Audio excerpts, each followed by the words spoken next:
New letter is here from Globalization Design Manager Tico for Throne and Liberty. Within this holiday letter, Tico is talking not only about what was happening during 2024 with Throne and Liberty, but also about future of the game, on what features they will focus to improve during 2025 of Throne and Liberty. So let's check information from this letter. We get actually pretty interesting information regarding future focus of Amazon Games and NCSoft regarding improvements for 2025.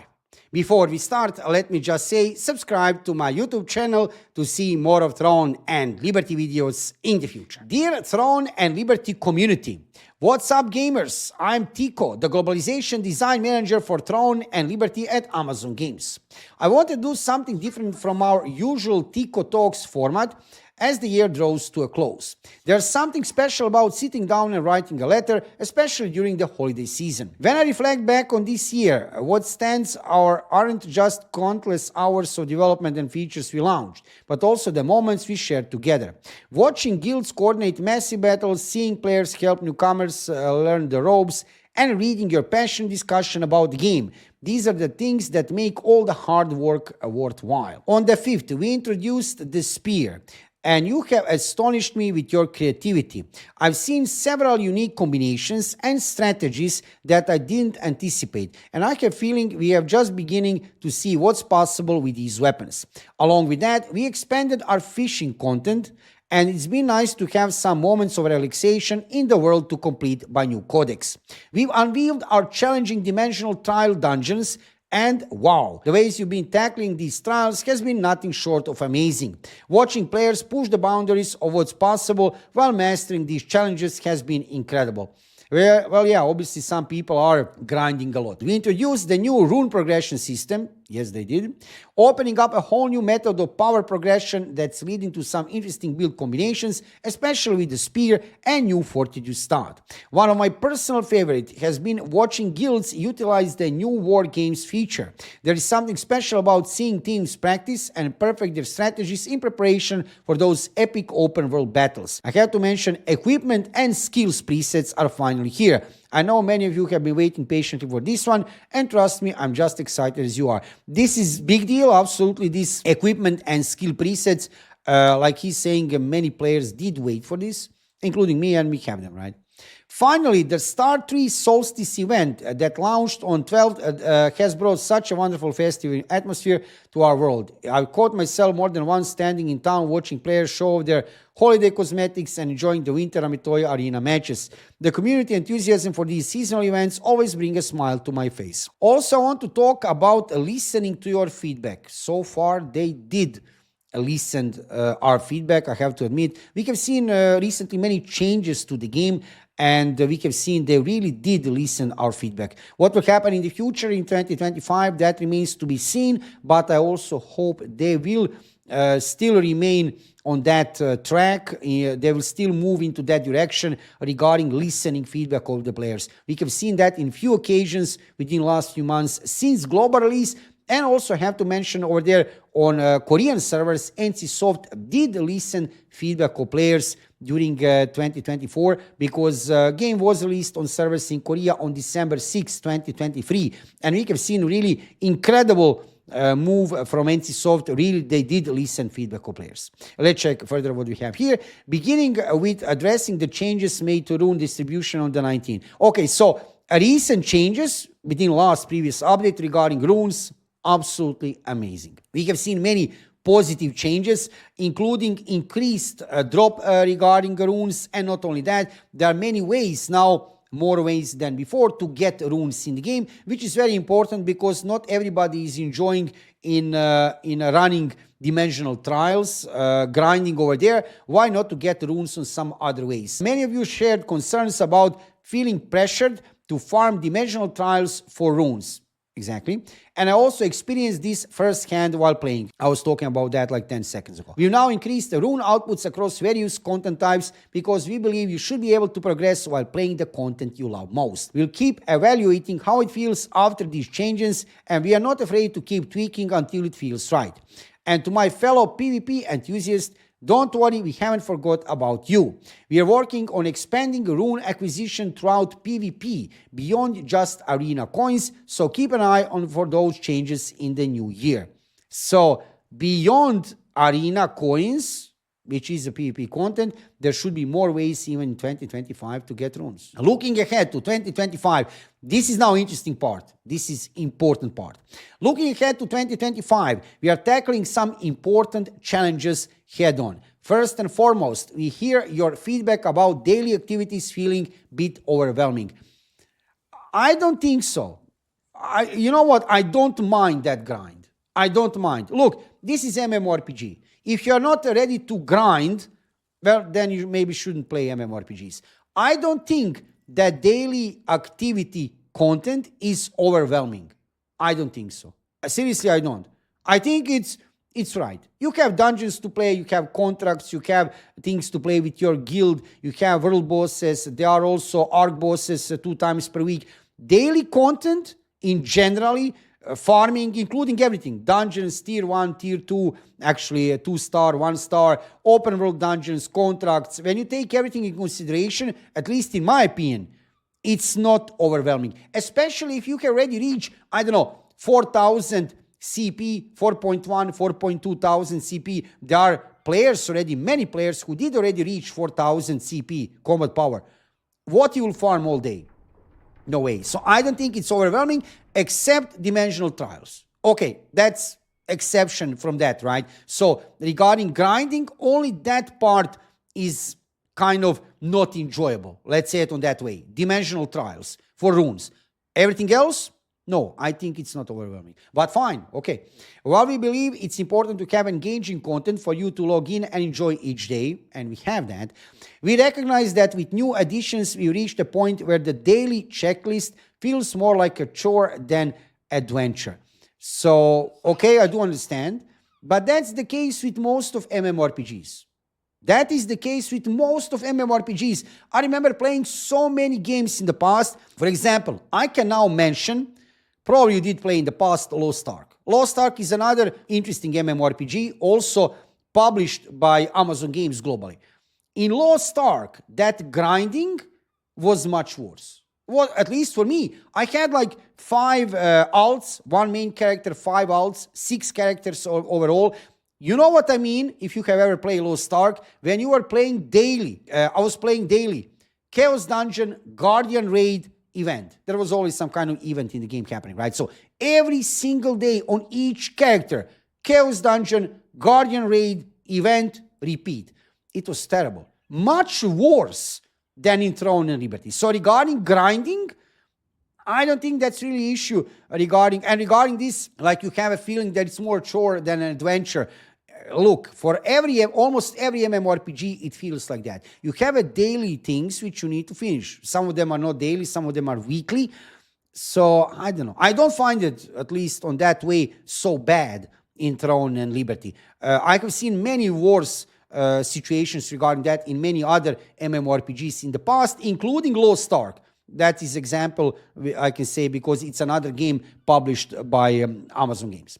Finding the right balance here is a top priority for us, and we are exploring several solutions to help you feel less pressured while still maintaining meaningful progression. That is good. There is nothing wrong with that. For average and maybe for new player, that will be also very good. Another major focus, okay, let's see this, which I touched on briefly in my last Tico Talks, is continuing our work to improve combat. They need to do that. Movement and targeting system. So, regarding this sentence here, another major focus which they will have is to improve combat, movement, and targeting system. Regarding combat and regarding movement, for me at least, it could be better. Absolutely it could, but I'm fine. But what they need to improve urgently and above everything, their top priority must be targeting system. I agree with Tico, there is room to improve combat and movement, but targeting in this game is very bad. I can play many other games from NCSoft in the past, including Ion, Blade and Soul, Lineage. Targeting in these older titles from NCSoft is much better than in Throne and Liberty. Surprisingly, in a new game, next generation MMORPG like Throne and Liberty, targeting is so bad for a few reasons. It's hard to target anything. It's very hard in PvP and in PvE. It's very hard to target. And even when you target something, it's not clearly visible. What did you actually target? You can see on your screen in PvP and very often in PvE. What did I target? I can't see anything, right? So it's very bad. And what is interesting, other games from NCSoft, like Ion, Blade and Soul, like Lineage, have better targeting system than Throne and Liberty. Seriously, much better. Older games, also MMORPGs. So it shouldn't be a problem for NCSoft to handle this. And like I said, improving combat, movement, great. They should also do that. But targeting should be priority. At least that's my opinion. Please bear with us. These are important systems. They are complicated to iterate on. We are working diligently and can't wait to share more information once we feel we made significant improvements in the new year. Great. Our goal is to make improvements to ensure your character interaction with the world feels intuitive and fluid. Whenever you are weaving throughout a complex combat rotation, navigating treacherous terrain, or targeting a specific enemy in the heat of the battle, we want it to feel natural. This is good. I like this sentence. So they wanted to feel natural. Your combat, navigating throughout terrain, targeting something. This is good. I like this part of Tico Talk. Actually, this is not Tico Talk. This is Tico Letter, right? Tico Holiday Letter. This is very important for 2025. They need to improve these features urgently, especially targeting system. What else do we have here? I can't help but feel incredibly grateful as I write this letter. This game has become so much more than just a game. It's a living, breathing world where we build together throughout your feedback, passion, and support. Every suggestion you share, every bug you report, and every moment of excitement you express helps guide us towards making this game even better. That is true. That is true. And we are also grateful to bring this MMORPG as a free-to-play game. Free-to-play game, you don't need to pay any real money. And I know, before you say it's pay to win. Well, yes, you can progress, you can advance on many ways in the game by using real money, by buying Lucent. But still, don't forget, this game is free-to-play game. If you don't want to spend any real money, you don't need to. You can farm Lucent in the game on a free-to-play way, on many ways. And if you play actively, you can buy yourself everything what you want with that Lucent. You can buy skins, weapons, trades, armor, gear, whatever you want. Many things in the shop with Lucent, which you can already farm on free-to-play way. So I don't think it's an issue regarding that. And I agree with Tico. I think game is really incredible. There are issues. Game is not perfect. But yeah, I hope you can find the time to visit the main tree in Stongard during the Starty Solstice event and read the letter some of my teammates have written to see what's being part of this team means to them. From the bottom of my heart, thank you for being part of this journey. Here is to magical moments we've shared in the 2024 and to all adventures that awaits us in the new year. Wishing you and your loved ones the happiest of holidays, Tico. Thank you, Tico. We wish to you and to your loved ones also the best. And this was actually a really nice letter from Tico, where he addressed actually what was happening during 2024, with Throne and Liberty since release of the game. He did made actually really nice recap here. They really did listen feedback of players. They should continue on that same way in the future, in 2025 to do the same. And I like the second part of the letter where he's talking on what they will focus to do in 2025 to improve the game. Positive moves, absolutely.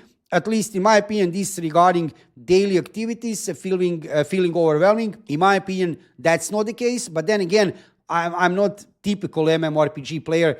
Put me to grind anything you want, I can grind hours and days, right? So for me, it's not a problem. I do understand that for average or for casual player, that could be a problem. I do understand. So it's a good move. And also, this is important. Most important part, at least for me, also I think, and for many players, improving combat and movement. They need to do that. There is room for improvement. But specifically here regarding this, targeting systems. They need to work this urgently on this. And I think they can improve. So thank you, Tico, for this letter. Interesting letter regarding holiday letter. It was a nice way to address the community. And what say, guys? Let's hope for the best. in 2025 with Throne and Liberty. We will see what will happen. Direction is good. What NCSoft and Amazon Games they are doing, they are listening feedback, improving the game. They will bring also new content in the 2025, maybe some new weapons, probably some new weapons. Also, we should get new update Talandre, big new region Talandre, which is already available in global, in Korean version of the game. We should also get globally, which is amazing. It's amazing region. You can check already some dedicated videos on my YouTube channel. I'm playing this game since December 7, 2023 over there on servers in Korea, basically more than 1 year. And you can check already on my YouTube channel some videos regarding Talandre, new region. That new region is bringing to us so much new content, new world bosses, new arc bosses, 2 of them, 2 new arc bosses, new arc boss weapons with these new world bosses. Also, 3 new open world dungeons, incredibly looking. Temple of the True, you are diving deep down below the ground. It's beautiful entry to that open world dungeon. And Crimson Manor and Berkant Manor, 2 new additionally, right, open world dungeons, 3 overall, looking incredible, and also not easy content. For now, when you go open world dungeons, which we currently have here in the game, they are not that hard. But over there, when you play these open world dungeons over there on a new region, Talandre, they are very hard. For example, I'm standing now in front of Sanctum of Desire. It's not that easy, but you know, it's not that hard. Over there, Berkant Manor and Crimson Manor in the future, or new region, Talandre, they're really hard. So I hope in 2025 we will see further improvements to the game. I hope that we will see more content to the game also. We need more content, new weapons, maybe some double access, maybe some kind of mace weapon, that would be nice. Or maybe, who knows, maybe we'll see some kind of sight weapon, katana. Any weapon they bring, great. And also, beside improvements, like I said, new content. And if they keep this direction, listen feedback, we are on a good track regarding 2025 for this game. Thank you for watching the video. Subscribe to my YouTube channel, follow me on Twitch, and see you soon with another Throne and Liberty video. And if you are watching this video during the Christmas holidays, I wish you, to you and to your family, Merry Christmas and Happy New Year. See you soon with another Throne and Liberty video.